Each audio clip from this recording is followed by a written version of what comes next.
நம்ம இன்னைக்கு யாரை பற்றி பார்க்க போகிறோம்னா, நடிகர் திலகம்னு சொல்லக்கூடிய நடிகை சாவித்திரி பற்றி தான் பார்க்க போகிறோம். இவங்க என்னதான் புகழோட உச்சத்தில் இருந்தாலும் இவங்களுக்குன்னு தனிப்பட்ட வாழ்க்கையில் பல பிரச்சனைகள் எல்லாம் இருந்திருக்கு. இவங்க சின்ன வயசுலேயே அவங்களோட அப்பாவை இழந்தனால அவங்க மாமாவோட ஆதரவோடு தான் இவங்க வளர்ந்தாங்க. அவர் மாமா பல நாடகங்களில் நடிக்க இவருக்கு சொல்லி கொடுத்துருக்காரு. தமிழில் மட்டும் இல்லாமல் தெலுங்கு சினிமாவிலையும் முன்னணி நடிகையாக இருந்தவர் தான் இவர். இவரோட காதல் மற்றும் திருமண வாழ்க்கைன்னு சொல்லப்போனால், இவருக்கு ஜெமினி கணேசன் மேலே ஒரு காதல் இருந்திருக்கு.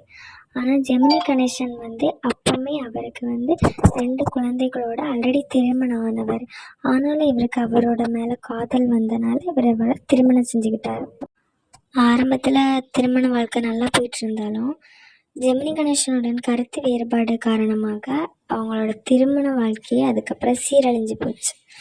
இவங்களுக்கு கடுமையான நிதி நெருக்கடி ஏற்பட்டு மன அழுத்தத்தால் அதுக்கு அடிமையானாங்க. அதுக்கப்புறம் படிப்படியாக அவங்களோட சொத்து, பங்களா, கார் எல்லாத்தையுமே அவங்க இழந்துட்டாங்க. இதுலேருந்து அவங்க மீண்டு வர முடியாதவங்க டிசம்பர் 26 இறந்துட்டாங்க 1981 ஆண்டில். 19 மாதங்கள் இவங்க கோமாவில் இருந்து சிகிச்சை பலனின்றி அவங்க இறந்துட்டாங்க. சாவித்திரியோட வாழ்க்கையில் சோகமான பகுதி எதுனா அவங்களோட கடைசி காலகட்டம் தான். அதுவும் அவரோட கணவராலே ஏற்பட்டது.